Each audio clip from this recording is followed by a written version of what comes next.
I'll never forget the first time Mom left me on that empty street. My name is Harper Reed, and I'm 29 now, old enough to see how wild that moment really was. But back then, I was only 5. I was tiny, feverish, clutching my favorite blanket, and Mom's brand new red sedan shone like a promise I couldn't keep. It was a muggy June afternoon. I'd dragged my little toy bear into the back seat right next to the fresh leather. I can't remember what I'd caught, maybe the flu, maybe food poisoning, but I do remember the sudden wave of nausea. Before I knew it, I was sick all over her perfect interior. I heard her gasp, felt her knuckles whiten on the wheel. She pulled over without a word. My heart thumped. I thought she'd pick me up, comfort me. Instead, she opened the door and said, "Stay put," like I was a rock to be left behind. Then she sped off. The roar of that engine echoed in my ears long after she disappeared around the corner. I sat there stunned. The sidewalk was empty. The sun felt too big. My blanket smelled of car puke, and I clutched it to my chest, trying to wrap myself in comfort. Panic fluttered in my chest, but I was still a little kid. I had no idea what I should do next. I called out quietly, "Mom," but the block was silent except for distant traffic. I remember tears hot on my cheeks. My legs folded under me as I tried to stand wobbling in the heat. I don't know how long I waited, maybe 5 minutes, maybe longer. Time blurred. All I knew was that I was alone, truly alone for the first time in my life. Later I learned it was my older sister Olivia, who'd been 8 at the time, who marched right up that street, found me shivering, and carried me home herself. Olivia was my hero in that moment. If she hadn't come back, I shudder to think where I would have ended up. Years have passed, and I've replayed that afternoon over and over. It's the moment I finally saw who I could still count on. And as I tell this story now, I realize it set the stage for every challenge I faced later on. I grew up learning that the fiercest battles are waged inside your own skin. By the time I hit 14, my bones were full of echoes. From that day, Mom left me by the curb echoes that whispered I was never safe, never certain I'd be found. Yet in that same chest lived a stubborn spark that refused to be snuffed out. I'd watch other kids laugh in classrooms and wonder how they could be so oblivious to the tight coil of dread curled beneath my ribs. Most days I pretended to be them. I giggled at jokes, nodded at teachers, even let laughter slip from my lips when all I really felt was a tremor of nerves. But beneath every smile was the memory of being 4 years old, stranded, terrified, my tiny hand clutching nothing but a threadbare blanket. It taught me to read danger in the tilt of a stranger's head, to hear cruelty in a scuff of a shoe. And it taught me that courage wasn't the absence of fear, but the decision to risk it anyway, knowing the ground might crumble beneath your feet at any moment. So when the community center announced a youth outreach program in the toughest corner of Northview Heights, I signed up before my stomach could hiccup with doubt. My friends teased me. "Harper, you're a praying mantis picking off small prey to feel big." They didn't know I'd never managed to brave more than a school hallway without my heart galloping like a runaway train. But this time I told myself was different. I wasn't just a kid hoping not to be invisible. I was someone who could stand between danger and the vulnerable. I imagined myself as a lighthouse stubbornly burning through the storm so others could follow its beam out of darkness. Even as I filled out the volunteer forms, every tick of the pen felt like a heartbeat pounding in my throat. Will this be the moment I crack? The morning of the first outreach, I slipped on my faded denim jacket, Mom's old uniform from years before, heavy with her scent and regret, and walked into a room humming with restless energy. Kids lounged on mismatched chairs, faces hardened by poverty's cold handshake. Their eyes were mirrors reflecting my own old terror. I introduced myself, voice wobbling so much I wondered whether my knees would give out. But I forced my spine to straighten, letting each syllable roll out, "I'm Harper. I'll be your guide today." In that moment, I felt the weight of every child who'd ever been abandoned, every family fractured by violence or neglect. Symbols of decay lined the walls, posters peeling like old scabs, a single wilting plant, and a cracked pot petals fallen yet clinging to the soil. It spoke of resilience in the face of neglect, of beauty surviving ruin. I knelt beside the plant, touched its brittle leaves, and promised myself I'd help these kids find whatever nourishment had been denied them, even if it meant bearing my own scars to show them what survival looked like. Then came the gossip quiet. At first, a hiss in the hallway. One of the kids, Marcus, hadn't been seen since yesterday. Rumor said he'd gone looking for his mother on the other side of the railroad tracks in a district where sunlight struggled through grime. My pulse thundered. I'd grown used to walking safe streets, but I knew the razor's edge of risk. Yet I also knew that Marcus, barely 10, lacked the map to navigate that territory. If he got lost, hurt, or worse, no one would look for him until it was too late. I slipped the volunteer badge from my chest, felt its flimsy plastic in my palm. and decided I'd do something Mom never did: step beyond her self-absorption and save someone smaller than me. A quick glance at the center's wall clock said 4:27 p.m. The sun would dip behind derelict rooftops soon. Every second I stalled was another second Marcus teetered toward danger. I swallowed. "I'm going after him," I told the program director. Her eyes widened, then softened with a pity that made my skin crawl. "You can't," she whispered, but I had.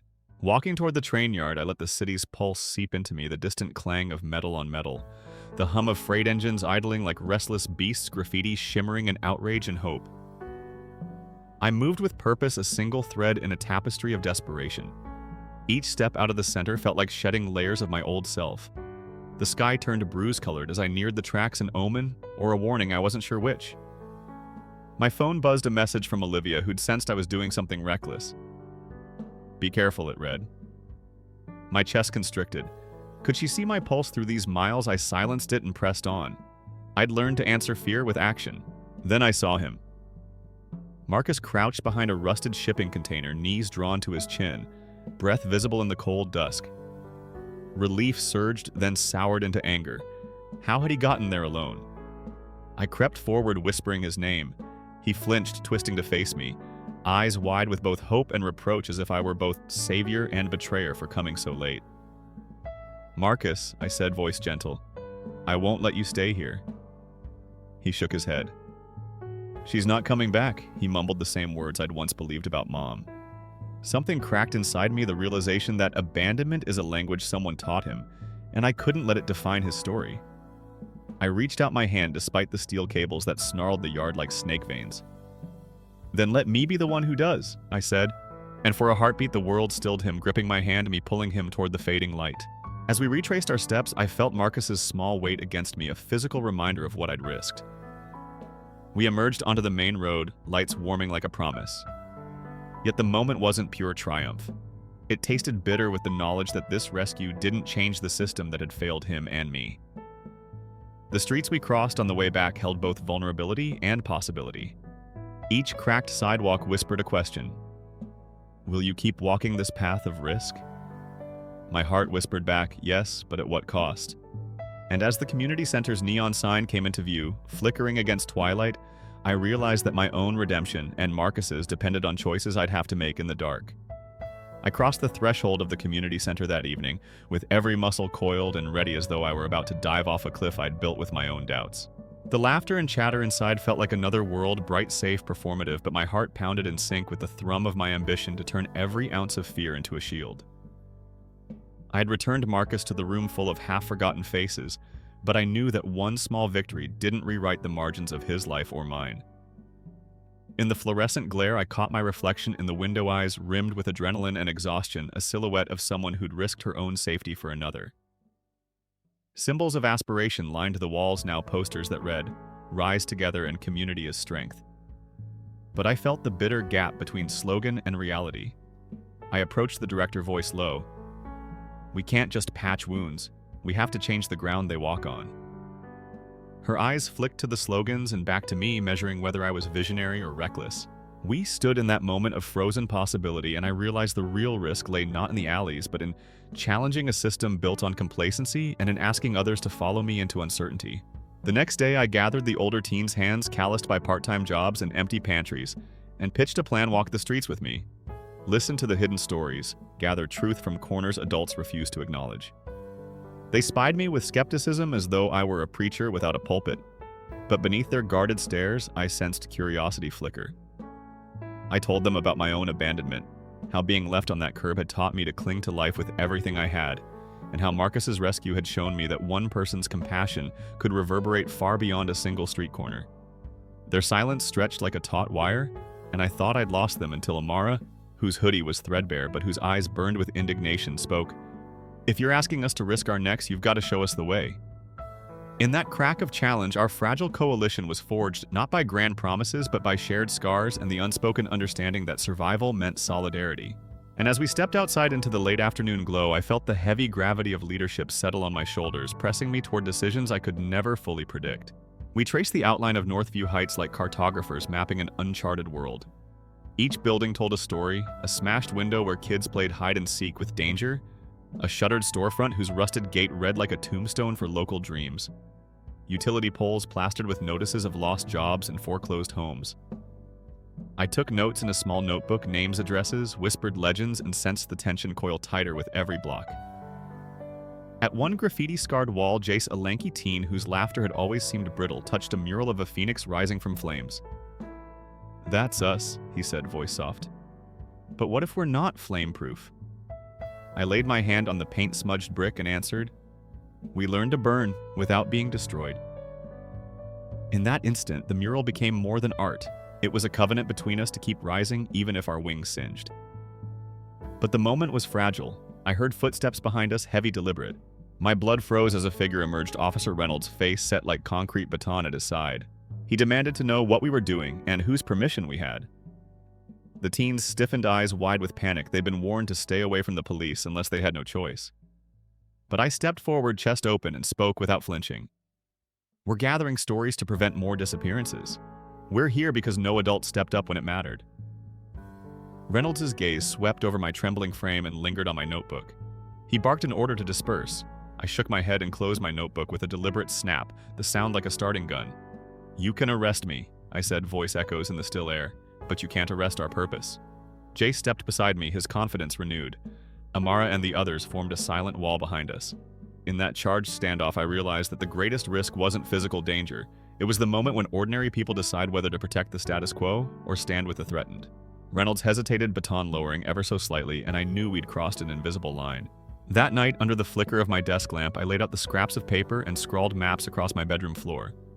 My room smelled of antiseptic and old regrets, echoes of the day I'd vomited in Mom's car, echoes of promises broken. Yet something stronger lingered, the memory of tiny hands gripping mine in the container yard, the warmth of Marcus's trust, the solidarity of teens who chose risk over indifference. My pen hovered over a blank page, and I realized that my real job was just beginning to document the truth, so blinding that no one could look away. But as sleep eluded me, I felt a surge of doubt. Could I transform my anger into action without becoming what I despised?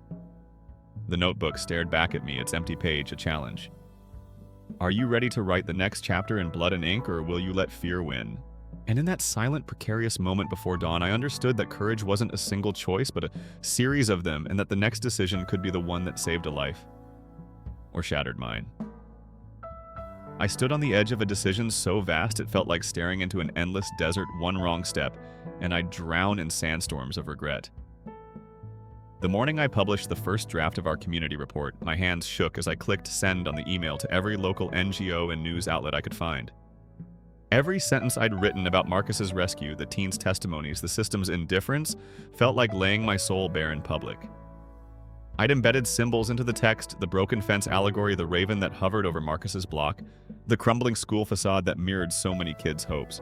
But would anyone listen, or would my words vanish into the noise of 1,000 other pleas? As I hit send, I realized that courage was not a roar, but a whisper into an indifferent wind, and that whether it carried depended on forces beyond my control, forcing open a crack of fear I wasn't sure I could close. By noon, the first response landed, a curt email from the City Council's outreach coordinator, praising my passion but warning me that unsanctioned initiatives could undermine official channels. My chest tightened. Official channels were the very ones that had failed Marcus and countless others.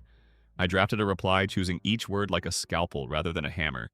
Systems must bend to humanity, not humanity to bureaucracy. But before I sent it, a text flashed on my phone. "Your mother called," she said. "We need to talk." My heart lurched. I hadn't spoken to Mom in years, not since I'd left home at 18.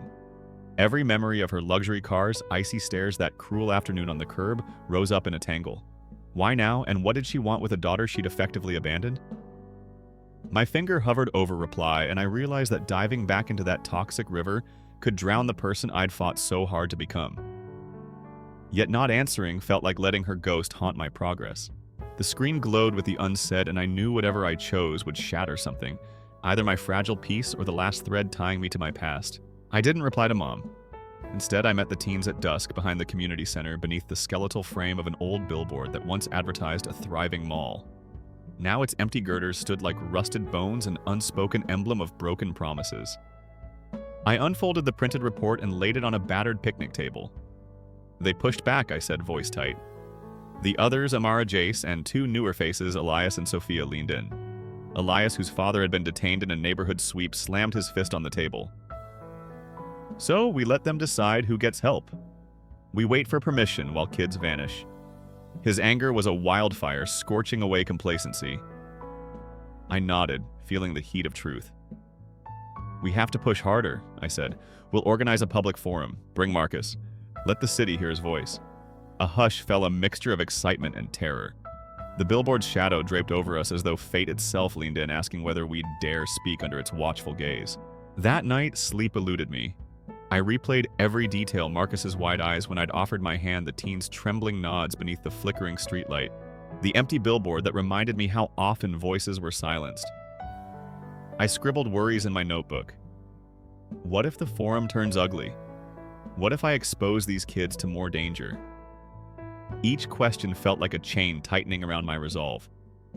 Yet amid my doubts, a single conviction burned: stories have power, and if I cowered, I'd be complicit in the silence.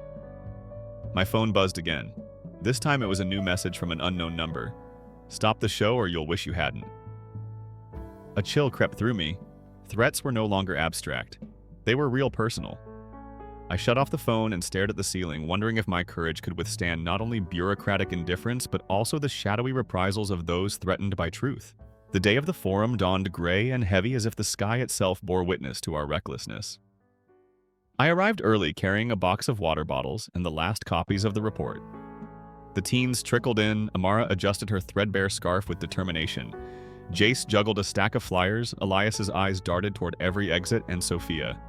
Quiet Sophia, who rarely spoke, clutched a camera as though her lens could capture hope itself. We set up folding chairs in the center's parking lot, facing the skeletal billboard like an altar where we'd lay bare our grievances. As the hour approached, a small crowd gathered: concerned parents, social workers, a few local reporters. My stomach twisted into knots, and I caught sight of Detective Carter at the back.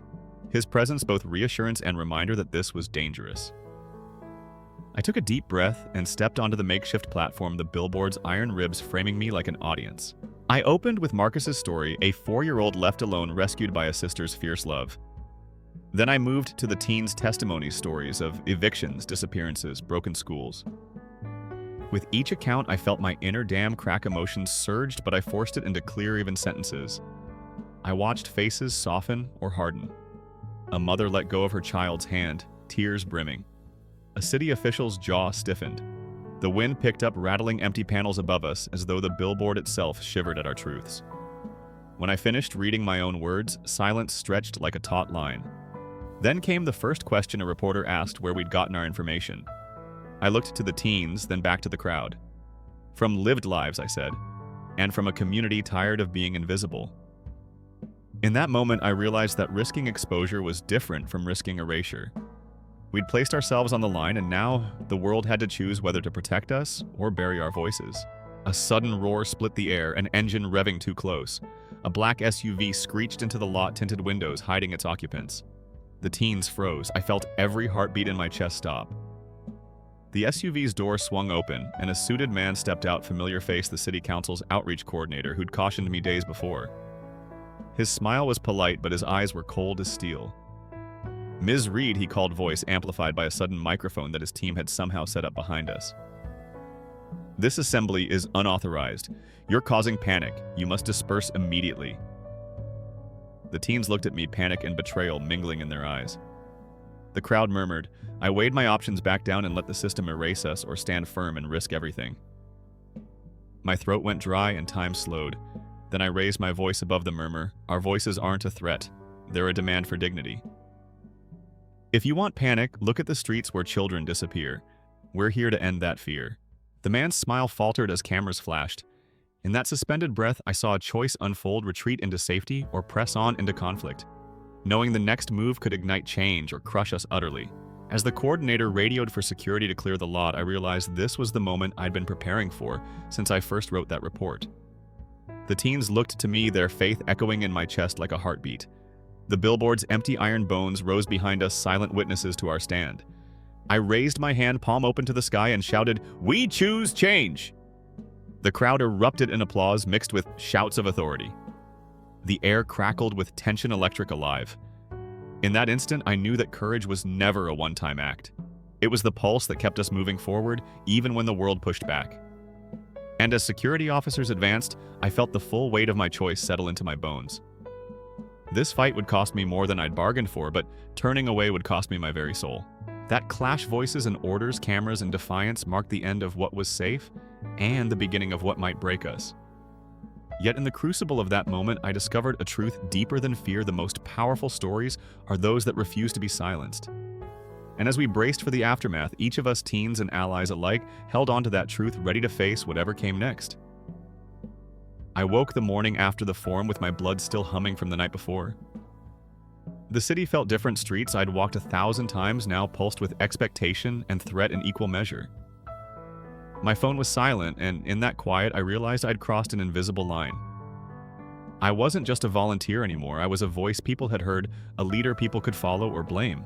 My hands trembled as I brewed coffee, the bitter aroma reminding me of the cafe where Marcus and I first talked about hope. Symbols stalked my thoughts, the raven that once perched on the community center's ledge now aloft in my mind as both omen and ally. Each sip felt like fuel igniting my resolve, but also scorching my doubts. Could I sustain this fire, or would it burn me out before it consumed the real enemy, indifferent? When I arrived at the center, the teens were already there, faces drawn, eyes shadowed. A rumor had spread overnight that the city council would revoke our program's funding, blaming us for inciting unrest. I gathered them in a tight circle under the skeletal billboard, its empty frame, now a crown of possibility above our heads. Amara's lip trembled. "If they pull funding," she whispered, "we'll lose everything." I looked at each of them: Jace, whose laughter had been brittle but who now straightened his spine; Elias, whose father was still missing; Sophia, whose silent guardianship with her camera captured truths words couldn't. I knew that their hope rested on me, and for a moment, I felt the weight of thousands of eyes pressing down. Then I remembered the 4-year-old in the red sedan, abandoned but still alive. And I whispered, "Then we find another way." My promise hung between us like a gauntlet thrown. Would they pick it up or let us all fall? That afternoon, I met with Detective Carter on the cracked steps of the precinct. He handed me a file thicker than I expected, reports of complaints against our group, notes from social services, letters from worried parents. "They want to know who's paying you," he said, eyes gentle but firm. The bureaucracy had sharpened its claws, hungry to dismantle what we'd built. I flipped through the pages, spotting my own words twisted by politics, my quotes used to question my credibility. My chest tightened. The system saw truth as threat. Yet in the margins of the file, Carter had scribbled a note. "Keep pushing. Some people still believe." His faith was a fragile lifeline, but it sparked something fierce in me. I would not cower before paperwork or power plays. I closed the file and met his gaze. "Then I need your help," I said. His nod was almost imperceptible, but it carried the weight of an unspoken alliance and the risk of betraying the very institution he served. That evening, I gathered the community for a new kind of event, a story circle where families and teens would speak their truths without filters. We set up folding chairs in the lot this time, draping a tattered quilt atop the billboard's frame as a makeshift banner, patchwork symbols of lives stitched together by hardship and hope. I began by recounting my own story, the curb, the rescue. The forum then handed the mic to Marcus. He stood trembling, his small frame silhouetted against the denim and rust, and spoke of nights spent wondering if anyone cared. Each word was a victory, not just for him, but for every soul who'd felt invisible. As other voices rose, a mother recounting her son's disappearance, a teen declaring his refusal to be defined by his zip code, the air thickened with raw, unfiltered emotion. But then, from the edge of the crowd came a shout, "You're lying! This is all publicity!" A man strode forward, face flushed with anger, holding a flyer that accused us of manipulating children for headlines. The circle strained on its axis. Would we fracture under attack or stand firm in our shared truth? Eyes locked on the interloper, I felt my heart hammer with adrenaline. Every instinct screamed to apologize, to diffuse. But I remembered Detective Carter's words, "A truth is its own shield." Lifting my chin, I faced him. "We're not here for applause," I said, voice steady. "We're here because children's lives matter more than anyone's reputation." The man scoffed, but I gestured to the crowd, parents clutching each other, teens with tears in their eyes, a reporter scribbling furiously. "Look around," I continued. "This is real. This is our community speaking." The man's anger wavered as he surveyed the earnest faces, and for a moment the quilted banner fluttered like a flag of defiance. Yet I sensed the tension coiled tight, ready to snap. Would our unity hold when bureaucracy, fear, and disbelief converged in one explosive moment? The night drew on voices and heartbeats weaving into a tapestry of confession and solidarity. But as the last speaker finished, phantoms of doubt crept back in. Would the council heed our stories or file them under nuisance? Would the teens stay with me when threats and paperwork threatened to drown our hope? And most of all, would I find the strength to keep standing at the edge of danger, knowing each step forward risked everything I held dear? The quilted banner above us rippled in the wind, and I reached up, fingertips grazing a loose thread, an invitation to pull, to unravel, or to weave a new design. In that breathless pause, I realized the true test was yet to come, weaving our broken stories into a future none of us could predict. I stood before the skeletal billboard one last time, Dawn's pale fingers stretching across the lot, and felt the weight of every step we'd taken press against my ribs. The quilted banner we'd draped weeks ago had vanished, likely torn down by someone who feared our voices. But its absence felt less like loss and more like an invitation to carry that patchwork spirit within us. I closed my eyes and inhaled the scent of concrete and dew, sensing that today would demand everything I'd learned about courage and conviction. The faces of Marcus, Amara, Jace, Elias, and Sophia floated behind my eyelids, each of them a living testament to the power of one person's choice to risk comfort for justice. Yet with each heartbeat, a question echoed louder: could we transform this ragged movement into a force that outlived threats, paperwork, and fleeting headlines? The forum's aftermath had unleashed a storm of attention editorials praising our bravery, comment threads spewing vitriol, city council hearings mired in performative concern. When I walked into the first hearing, the wood-paneled room felt colder than any alley I'd crept through. Officials in crisp suits sat like judges at a trial, their expressions unreadable masks. I clutched my folder of testimonies, handwritten stories of children who'd vanished, families ripped apart by neglect, a community that refused to stay silent, knowing that every word could tip the scales between reform and repression. My fingers trembled as I approached the podium. The microphone crackled. And then before I spoke, the chairman's gavel slammed down, signaling that time was short and patience even shorter. Would they listen to our truth or dismiss us as rabble-rousers unworthy of genuine change? Ms. Reed, the chairman began, voice lacquered with polite skepticism. Your proposal is ambitious, but we must consider budget constraints and legal frameworks. A thin murmur rippled through the room, warnings that emotion alone couldn't satisfy policy. I lifted my chin and let the hush surround me like a shield. Our budget, I said, voice steady, is measured in human lives. Every dollar we redirect from bureaucracy to street outreach could mean the difference between a child lost and a child found. I laid out a simple plan: mobile safe zones in high-risk blocks, youth-led patrols to report distress, an anonymous hotline tailored for kids too afraid to talk. As I spoke, I saw hardened faces soften pens, pause in midair, the machinery of power catching glimpses of a community that refused to be numbered in spreadsheets alone. But then came the snag. A council member asked how we'd ensure accountability, twisting our narrative into a liability debate. In that crucible, I realized that even the purest intentions must fight through the haze of mistrust. How would I prove that our compassion could be as accountable as any audit? Exiting the hearing, I felt the afternoon sun like a judge's glare. Reporters swarmed with questions. Are you discouraged? They asked, pen poised. Are you ready to scale back? I paused on the courthouse steps, scanning the street below. A narrow alley yawned like the entrances I'd once feared, now beckoning with the unspoken promise of unnoticed truths. I thought of the raven, my silent companion through this journey, its onyx feathers glinting like questions in the dusk. Discouraged, I echoed, turning with a defiant smile. No, I'm just getting started. The cameras clicked, but my eyes were fixed on the alley, wondering which hidden stories would call for the next leap of faith. That evening, in the cramped space of my tiny apartment, I gathered the teens again. Their faces were etched with exhaustion. The aftermath of public scrutiny had bruised their spirits, but their eyes still held embers of resolve. We laid out the council's feedback, praise laced with caution, encouragement, tempered by liability clauses. I listened as Amara voiced what we all felt. They want our stories, but they're afraid to let us live them. Jace threw a fistful of flyers onto the table, the paper rattling like restless hearts. So we take it ourselves, he said, and the room hushed as if waking from a dream. I realized then that leadership wasn't just about steering a movement through institutions. It was about knowing when to steer it around them. But forging our own path meant stepping deeper into risk. Could we navigate uncharted territory without losing the threads that bound us together? We decided on a clandestine night watch program. Small teams of teens patrolling troubled blocks after dark, documenting hazards, offering help, and broadcasting live updates to a secure online channel. I drew a crude map in my notebook, safe houses, camera, drop-off points, emergency contacts. Every symbol scribbled there carried meaning. The stop sign at First and Maple marked where a child was almost struck. The star at the abandoned warehouse noted where an underfunded youth center could rise from ruin. When I looked up, the teens were nodding, adrenaline shining in their eyes. But as we packed up our gear, my phone buzzed with an unknown number. "You think your heroes were watching?" A chill washed over me. Our vulnerability now painted a target on our backs.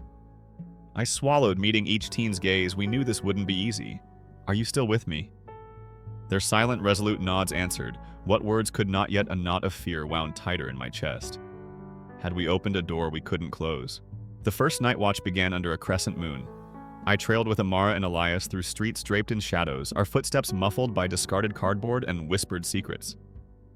We paused at a chain-link fence where spray-painted silhouettes of missing children beckoned like ghosts. Amara placed a small candle at the base, its flame tremoring in the breeze. Elias filmed as I approached the mural, my reflection wavering among the stenciled faces, an unspoken confession that I carried their stories with me in blood and bone. Suddenly, a door slammed behind us. Heart pounding, I spun toward the sound. Two figures emerged, one in plain clothes, another in a hoodie pulled low. The plainclothes figure raised a hand flashlight beam, cutting through the dark. "Stop right there." The hoodie stepped forward, a juvenile's height, but an adult's tension. My mind raced. Was this the council's covert opposition, or just curious neighbors? I inhaled, recalling that courage was born in the space between heartbeat and action. "We're here to help," I said, voice firm but calm. The plainclothes figure lowered the light slightly. The hoodie's shoulders relaxed just a fraction. In that split second, I realized that risk isn't only in the dark, it's in trusting strangers with your truth. And as the candle's glow stretched into the night, I wondered whether this fragile truce would hold. By the time we returned to the center, dawn was fraying the sky's edges. The footage from Elias's camera glowed on my laptop, tense standoffs, whispered interviews with neighbors, the candle flickering like defiance against the graffiti wall. My chest tightened as I reviewed each clip we'd captured, fear and hope in equal measure.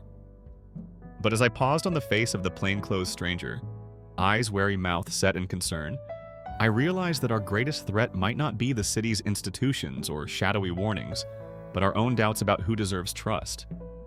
Could we build bridges with those who once ignored our cries? And if we did, would that alliance be the key to transforming a fractured community? Or would it stain our cause with compromise? The candle's flame guttered on the screen, mirroring the dawn's uncertain light. I leaned back, heart heavy with the knowledge that every step forward deepened the stakes for the teens, for Marcus, and for myself. The world beyond this room buzzed with debate allies, ready to amplify our voices, adversaries preparing to dismantle us. Yet in the hush of that morning, I felt a surge of clarity.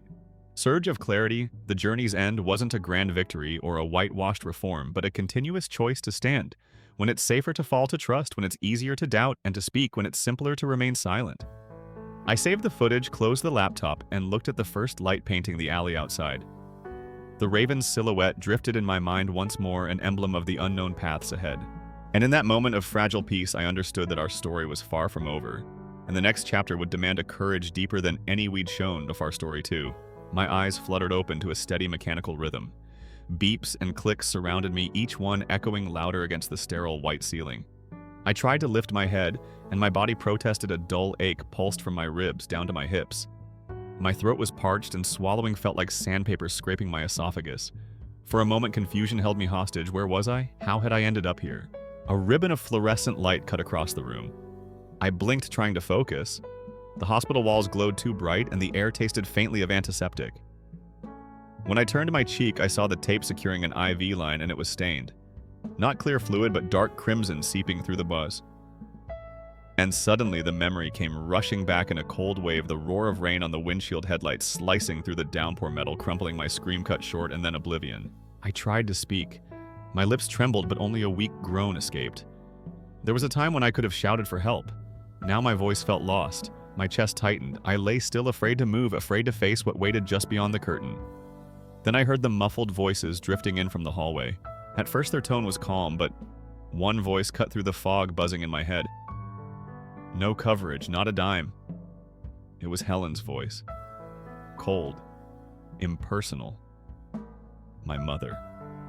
My heart sank like a stone. Another voice, my father Robert, chimed in defensive. We've paid enough for her mistakes already.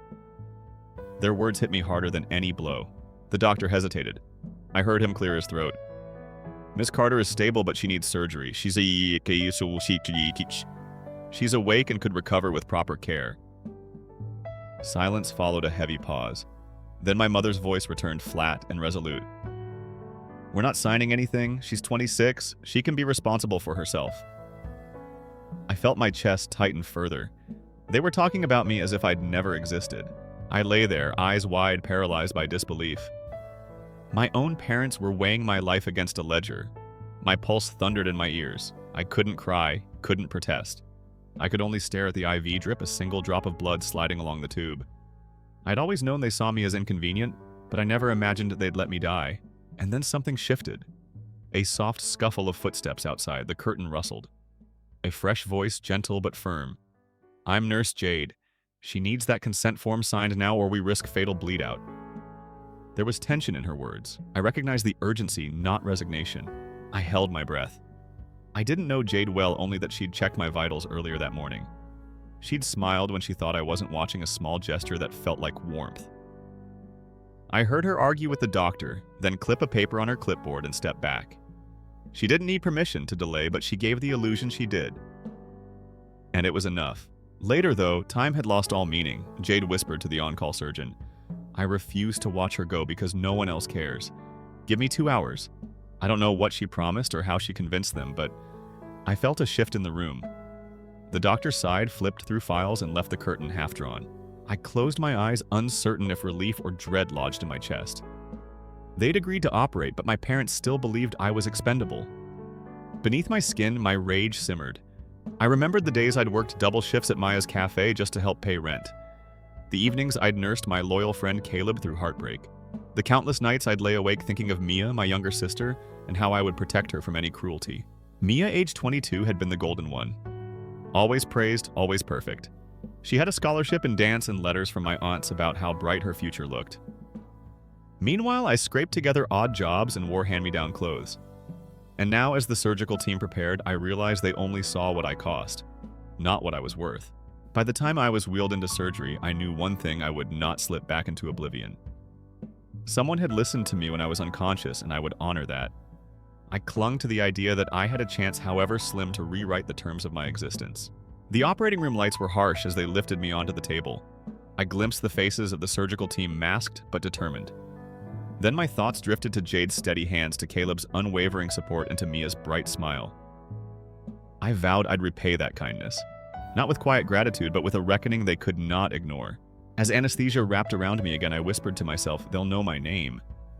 Then darkness swallowed me outright, but this time with a spark of defiance burning in my chest, a spark that would ignite a fire no one could extinguish. When I came to again, my body felt alien. The monitors beside me blinked steadily, my ribs throbbed like they'd been tied in knots. I tried to speak, but only a hoarse whisper emerged. Nurse Jade was already there, adjusting my blanket. Her eyes were gentle, as if she carried all the warmth in the ward. I managed a nod. She offered a small smile and squeezed my hand. No one else came. No footsteps in the hallway, no voices behind the curtain. I pressed my fingers against the sheets and realized I was utterly alone. My phone lay on the bedside table screen, dark and silent. I wanted to text Mia, my little sister, but my thumb shook too much. I closed my eyes, tasting tears I couldn't let fall. Loneliness settled in like a heavy cloak. Day by day, Jade checked on me. She would hum softly when she cleaned the incision site. Sometimes mid-hum, she'd pause a glance at me and say, "You're doing great." Then she'd slip away before I could answer. I learned to look forward to those moments. They were my tether to hope. On the third day, Dr. Ramirez stood in the doorway. His lab coat looked oversized next to his kind eyes. He reviewed my charts and offered a thumbs up. "Your blood count is up. We can try moving you into a regular room soon." Relief flooded me. I realized how small victories can feel monumental when you've been fighting to live. That afternoon, a soft ping announced a new message. It was from Clara, Mia's childhood friend. "Hey, I'm with Mia. She's okay but worried. Call me when you feel up to it." My heart squeezed. I pictured Mia in her dance studio, surrounded by mirrors and applause, never imagining I'd be fighting for breath in a hospital bed. I texted back, fingers trembling, "Tell her I love her." 2 days later, they wheeled me out of ICU into a sunlit ward. The room was smaller but quieter. At a nurse's station, a volunteer named Monty popped his head in. He introduced himself with an easy grin and handed me a canvas tote.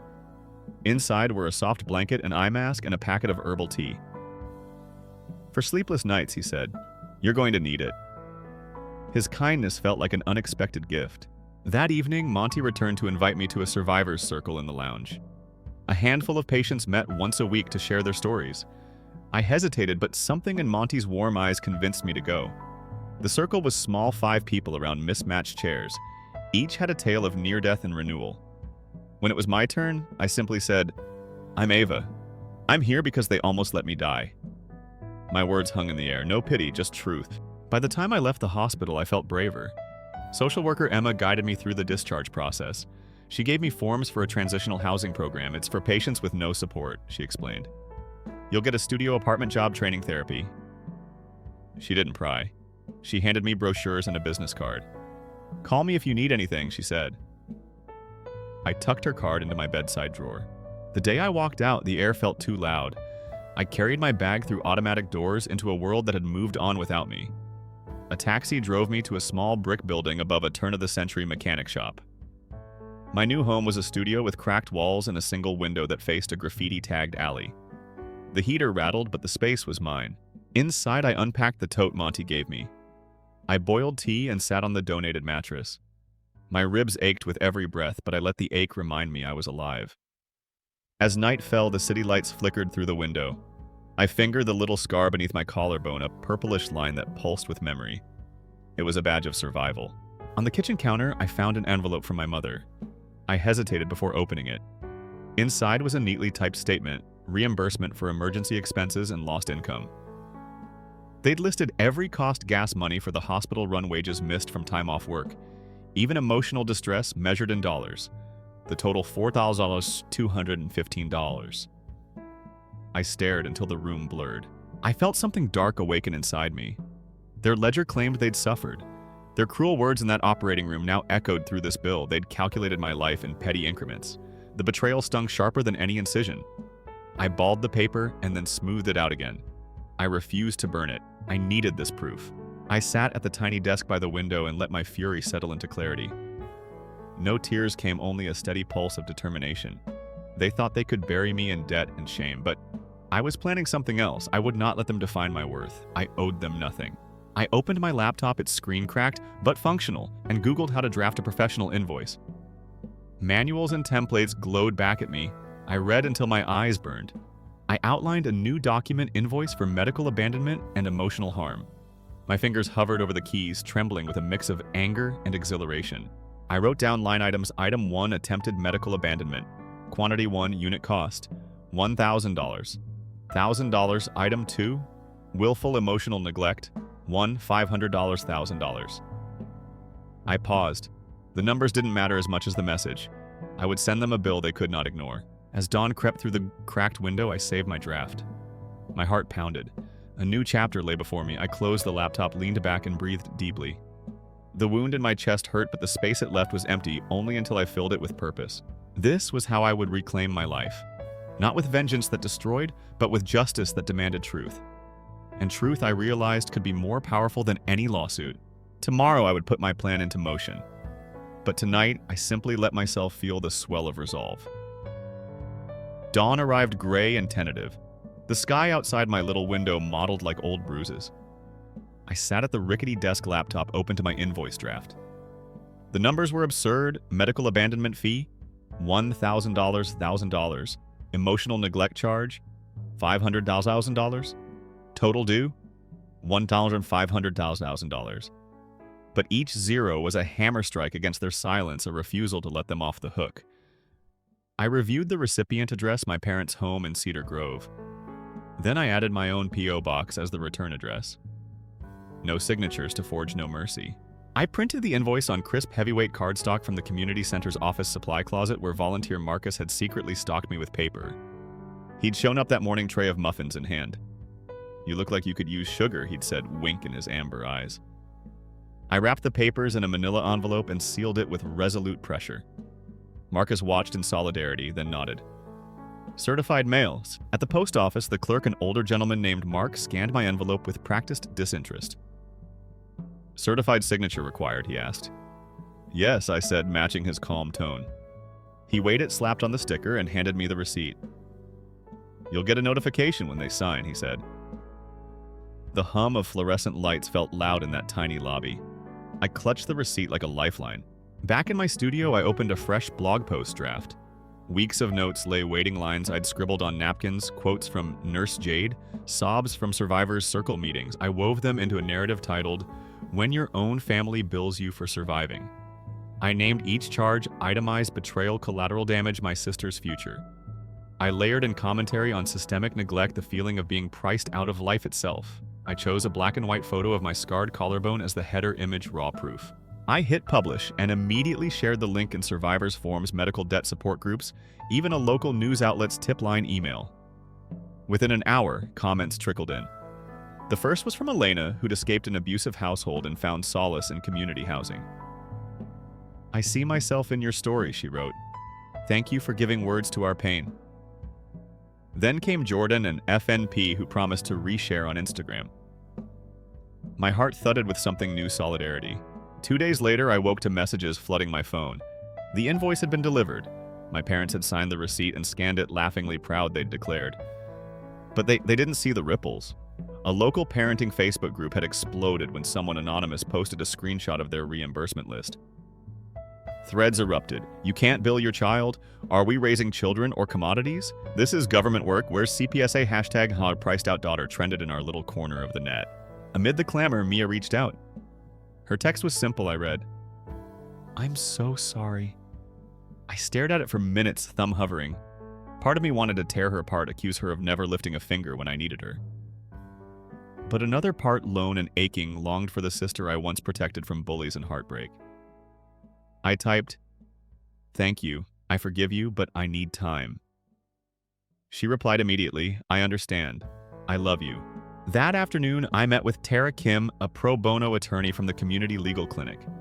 She'd emailed after the blog went live. Her studio was a tidy office above a pet groomer's walls lined with thick law volumes. She spread out my invoice, the hospital records, and the abandoned co-signer agreement my mother had signed years ago for my financial workshop loan. We have, standing, Tara said, her tone brisk. Your mother legally obliged to that seminar loan, yet she defaulted while you paid the price. We can negotiate a settlement or pressure them further. I felt a flicker of something empowerment. Over jasmine tea in her waiting room, I confessed the invoice was more symbolic than earnest.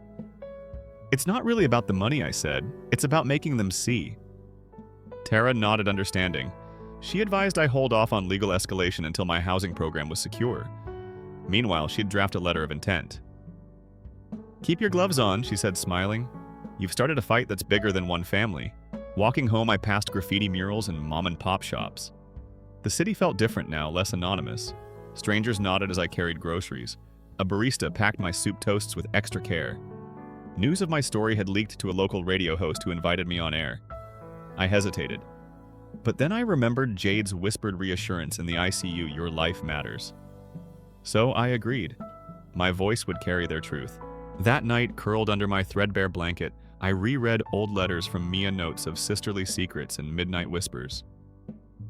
Tears slipped down my cheek, not for the pain we'd shared, but for the bond we could still rebuild. I drafted a reply to Mia, thanking her for the apology, but setting boundaries. I'll see you at Thanksgiving, but I need space until then. I hit send before doubt crept in. Before sleep claimed me, I checked my blog stats. Thousands of views, hundreds of comments from people sharing their own bills, literal, figurative, emotional.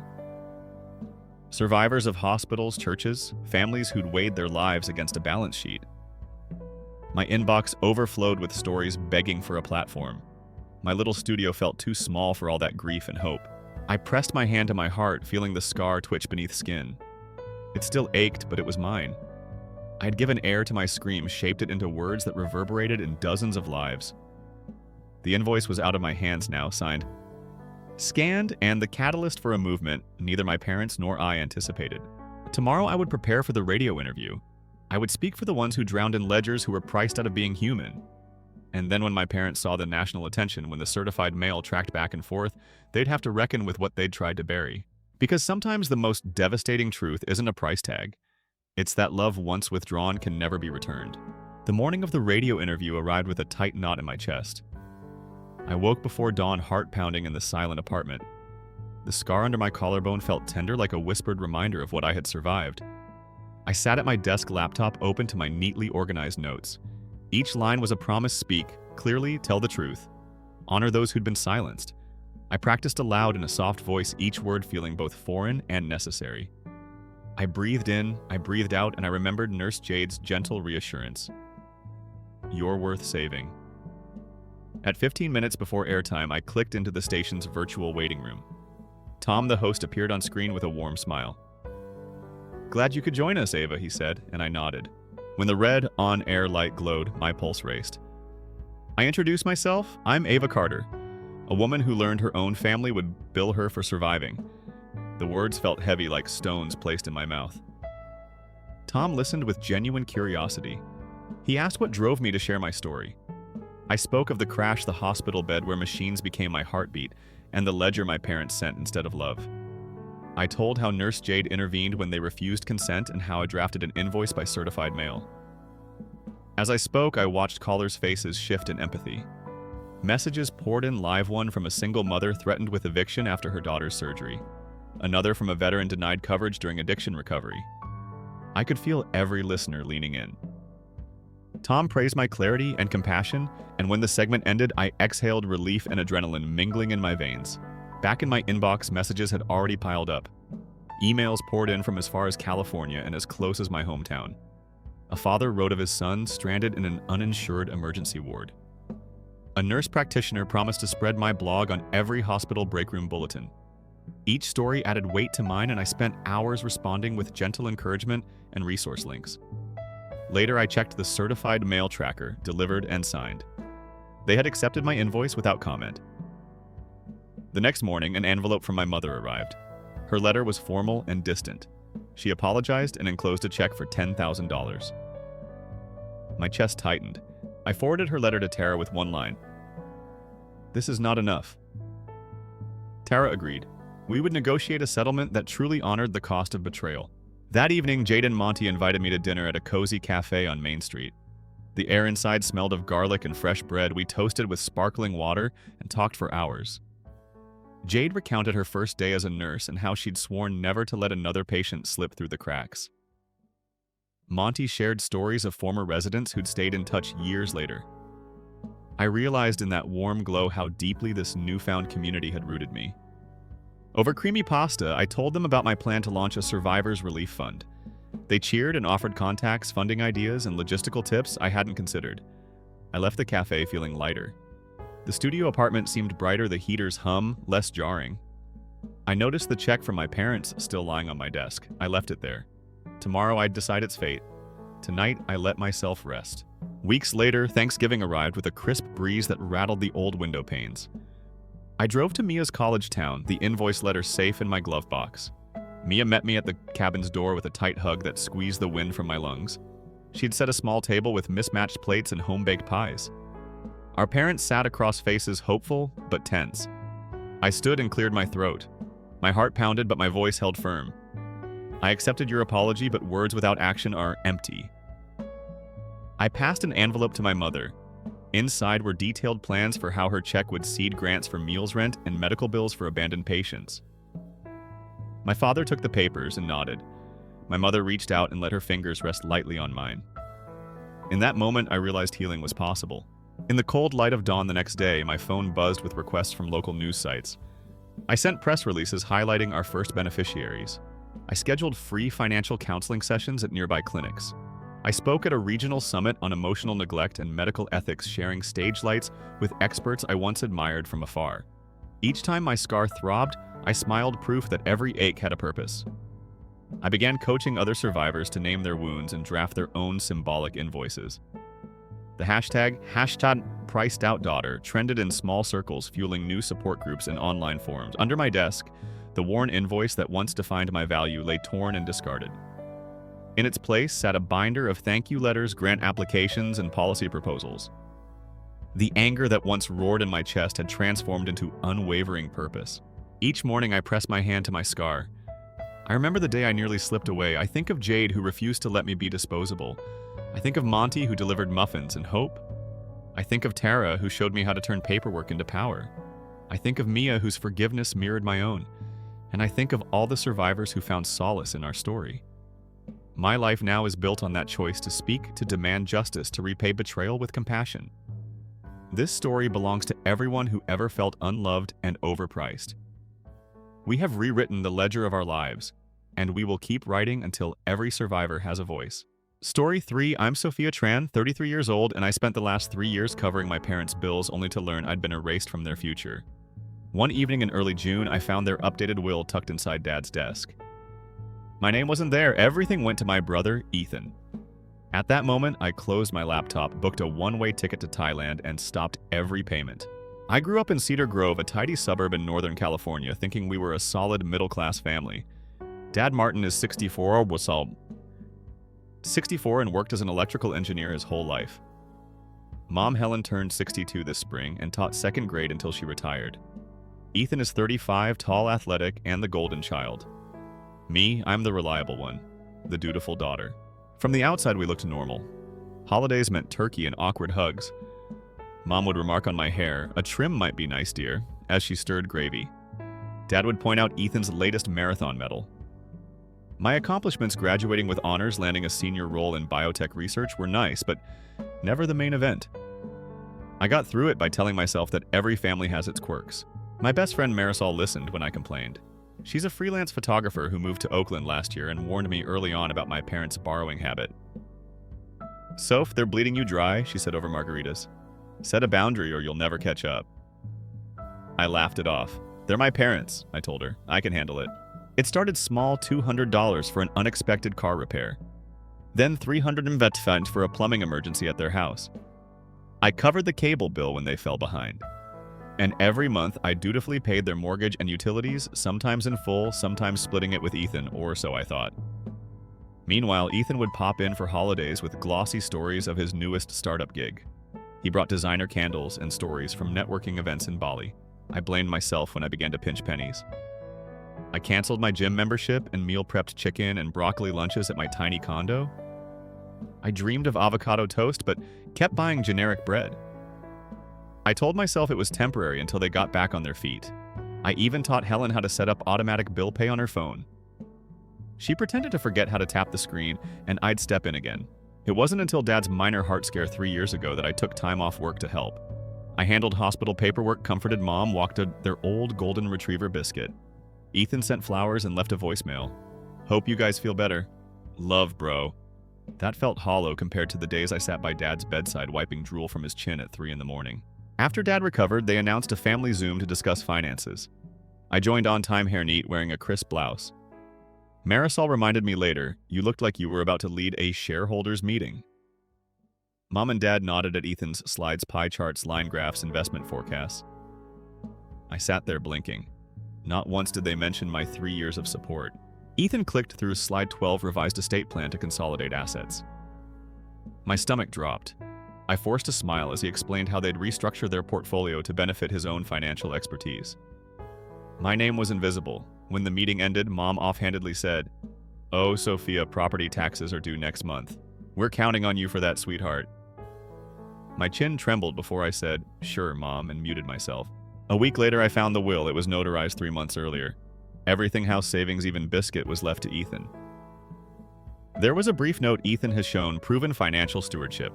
We trust him to manage our legacy." No explanation for me, no sentimental keepsake, nothing. I stared at the papers until my chest ached. $40,000. That was what I'd poured into their life over 3 years, more than a down payment on a house. I could have finished my master's, traveled across Europe, bought a car. Instead, I'd been their human aid, and now they'd cut me out of their future. That night, I drafted an email to Mom pointing out the payments I'd made. Then I deleted it. I considered confronting them, asking why, then realized I didn't want their half-hearted apology. I wanted respect. I wanted to be more than a line item in their budget. So I quit. I stopped answering calls about invoices. I canceled automatic withdrawals. When Mom texted, "Electric bill is past due, please send money," I didn't reply. When Dad called about the HOA fees, I sent him straight to Ethan. I gave myself 3 months' time to see if they'd notice my absence, time to let guilt or gratitude bubble up. They noticed. Their demands got frantic. Sophia cable's been cut off. Sophia, the water company, is calling. Not one message asked if I was okay. They didn't care about my life, only my wallet. Ethan stayed silent, the financial expert mysteriously too busy to field day-to-day bills. One evening, I arranged dinner at our favorite Thai place, invited Marisol and my cousin Rachel, the only relatives who ever showed real concern. Over green curry, Rachel leaned in. "Did you see it?" The will, I nodded, tears stinging. Marisol reached across the table. "It's their loss, Sophia. You've done more for yourself in a decade than they ever did for you." I booked my flight to Bangkok that night. The decision felt like drawing a line in the sand. I'd keep a week's worth of savings for emergencies and spend the rest on myself, on adventure, on healing, on saying yes for once. When the plane wheels lifted, I stared out the window. Beneath me, the patchwork California valleys faded into clouds. A new chapter was beginning. I didn't know what it held: new friends, stray dogs to pet temples, to explore sunrise hikes, but I felt something I hadn't in years: unburdened freedom. My phone vibrated with one last text from Mom. "Call me when you land. Love, Mom." I powered it off. Tomorrow I'd wake up in Thailand. And for the first time, I'd be living for me. I landed in Bangkok at dawn. The humid air hit me like a wave. Taxi horns blared. Neon signs buzzed above. I clutched my backpack and hailed a tuk-tuk. My heart pounded with equal parts excitement and fear. I'd traded one routine for another, but this time the routine was entirely mine. My driver, Arun, was a broad-shouldered Thai man in his early 40s. He flashed a warm grin and asked my name in broken English. I told him Sophia. He nodded and handed me a small phrasebook. "For you," he said. "Welcome."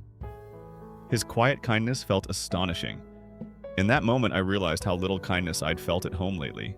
I checked into Lotus Leaf Hostel in the Old City, an airy place with hanging plants and faded wood floors. My roommate, Kanya, was a 29-year-old digital nomad from Melbourne. She sketched app designs by day and hopped on overnight trains by night. Over spiced noodles, she told me, "Here you learn to carry only what matters." I scribbled her words in my travel journal. That evening, I wandered into a crowded market. The smell of lemongrass and grilled pork filled my nose. A woman named Lynn ran a little stall selling banh mi with Thai spices. She was 31, Vietnamese, with a warm laugh and a tattoo of a lotus on her wrist. We shared sandwiches on a low plastic stool. She asked why I looked so tired. When I told her about my parents, she squeezed my hand and said, "Self-care is not selfish. It's survival." Under a flickering lamp, I pulled out my phone. A new text from Mom: "Electric bill is overdue. Please send money." My chest tightened. For a heartbeat, I felt guilty. Then I remembered the will. I typed, "I'll pass," and locked the screen. I'd come to Thailand to break free. I wouldn't be drawn back by old habits. The next morning, I joined a sunrise boat trip on the Chao Phraya River. At the temple pier, I met Chai, a 19-year-old novice monk. His shaved head glowed in morning light. He guided me through a simple meditation on a stone ledge overlooking the water.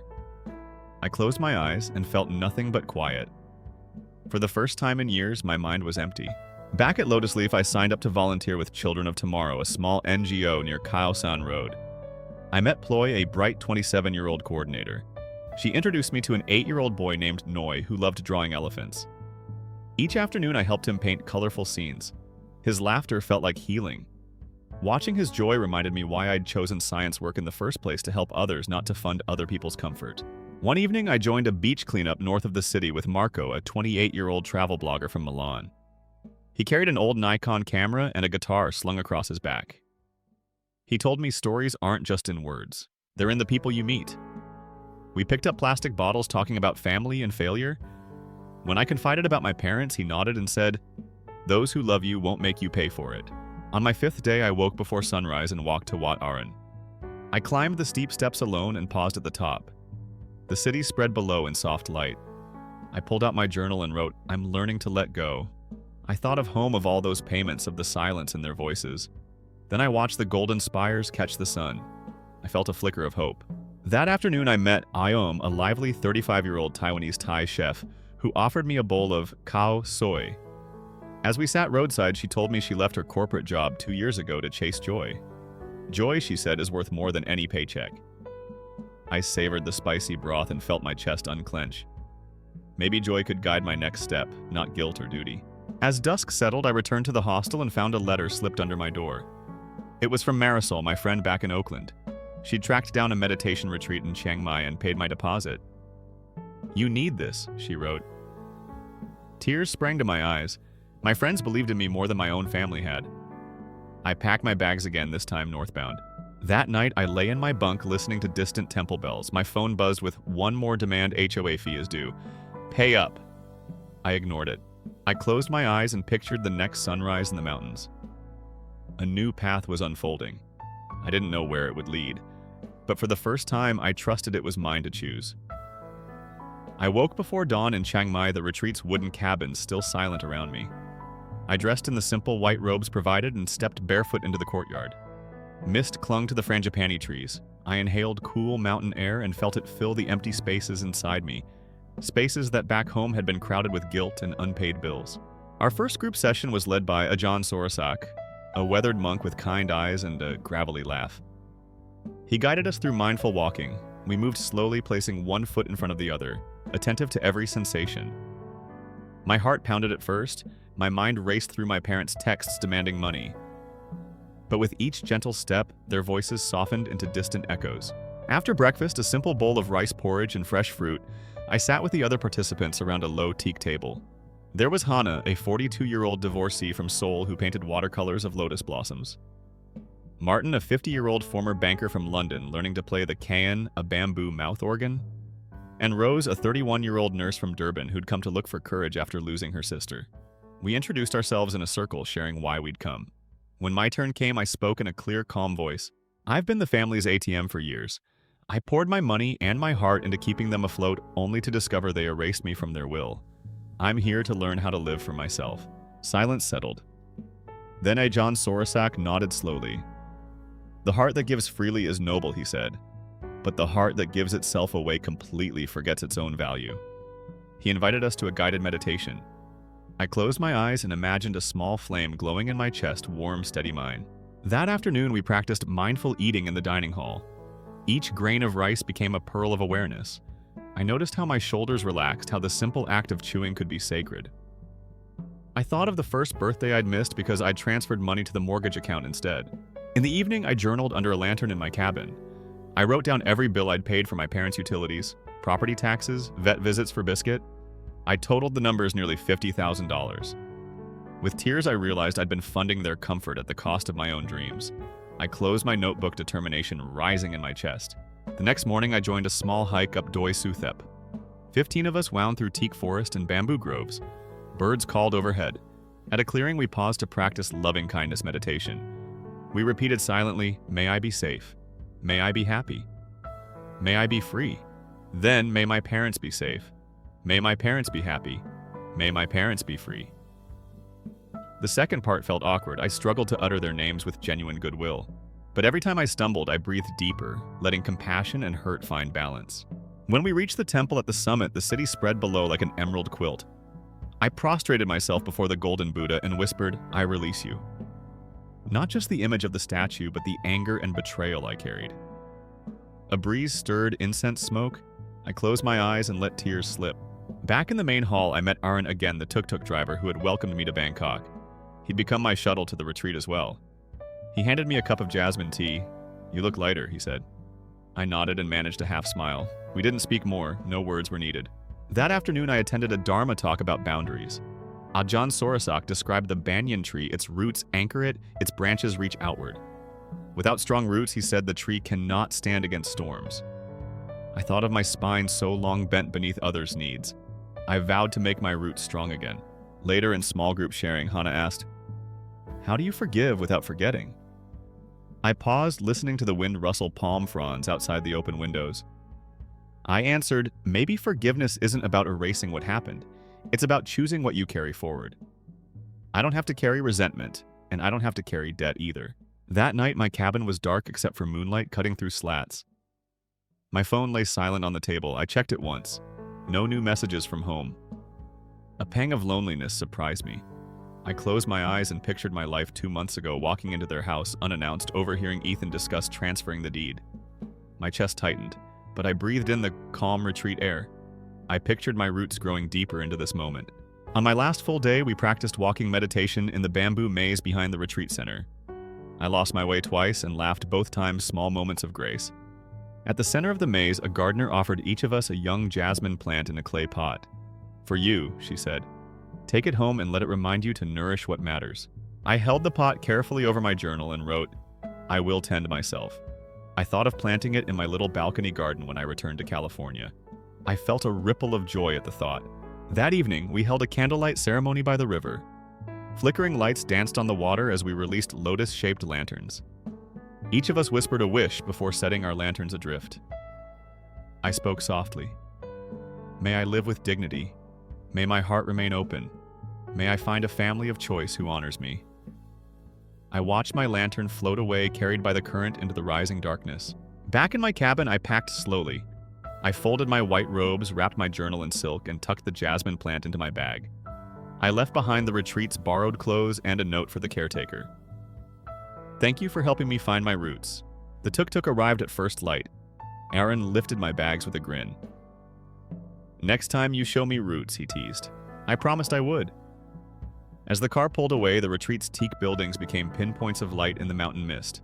On the road back to Bangkok, I thought of what lay ahead, confronting my boss at work about flexible hours, reconnecting with Marisol in Oakland, and someday reaching out to my parents not as their ATM but as their daughter. I knew those conversations would be hard. I knew boundaries would need to be firm. But I carried something stronger now: clarity, compassion, and a spark of self-worth. I was still their daughter, but no longer a means to their ends. I was Sophia, Tran-rooted, unburdened, ready to return. Returning home felt strange. My suitcase smelled of incense and lotus petals. My heart still throbbed with the calm I'd found on the mountain. But I knew I couldn't hide from my past forever. I needed closure. I texted Mom, "Can we talk tonight?" "No money, just words," she replied with a simple, "Sure." I felt a flicker of hope. Maybe they'd finally see me as a daughter, not an ATM. That evening, I stood in my tiny kitchen chopping vegetables for dinner. Sunset painted the walls orange. I reminded myself to breathe. I poured 2 glasses of iced tea and set them on the table. My phone buzzed. Mom had arrived. I heard her heels clicking in the hallway, then Dad's soft footsteps. They sat opposite me. Mom's eyes were red-rimmed. Dad looked uneasy, like a man about to confess. Ethan lingered near the door, arms crossed. I chose my words carefully. "I want to explain how I feel," I began. My voice shook. "For 3 years I supported you. Every bill, every repair. I was proud to help. But then I found the will. I discovered you planned to leave me nothing. I felt invisible." I paused. Ethan's jaw clenched. Mom bit her lip. Dad stared at his hands. I slid a folder toward them. Inside were my bank statements, an itemized record of 48,732.45 binds in payments, mortgage, utilities, vet bills, roof repairs. Each line a reminder of nights I skipped, dinner days I canceled, plans, all to keep them comfortable. I closed my eyes. "This is our last shared account, our emotions. I want honesty." Mom wiped tears. "I'm sorry, Sophia," she whispered. "We didn't realize Dad cut in. We thought Ethan would handle everything. We made a terrible mistake." Ethan opened his mouth, then shut it. Mom frowned at him. "Ethan, why didn't you tell us?" Ethan shifted. "I was afraid to disagree with your plan. You always trusted me for big decisions." His voice trembled. "I thought I was helping." "Helping?" The word tasted bitter. "You were helping yourselves," I said softly. "At my expense." I folded my arms. "I'm not angry. I'm hurt." They nodded, shame pooling in their faces. I took a deep breath. "I'm setting new boundaries. First, no more financial support. I'm reclaiming my life." I held their gaze. "Second, I forgive you, but I won't forget. Third, I still love you, but love isn't a bank account." Mom reached for my hand. I let her. "I understand," she said, voice small. Dad added, "We'll update the will. You'll have your place in our future." I nodded once firmly. It felt good to be heard. Ethan exhaled relief, softening his features. "I'm sorry, Sophia. I promised to make it right." He offered to transfer what I'd spent. I shook my head. "I'm not looking for money. I'm looking for respect." He looked down, ashamed but determined. That night, I slept soundly for the first time in years. My dreams were free of guilt and invoices. I woke early and wrote in my journal. I stood up. They listened. I reclaimed my dignity. Over the next weeks, communication transformed. Mom called just to chat, no bill requests. Dad invited me to a gallery opening. Ethan and I planned a weekend hike. Their apologies weren't perfect, but they were sincere. I also reached out to Marisol Hana and Aom.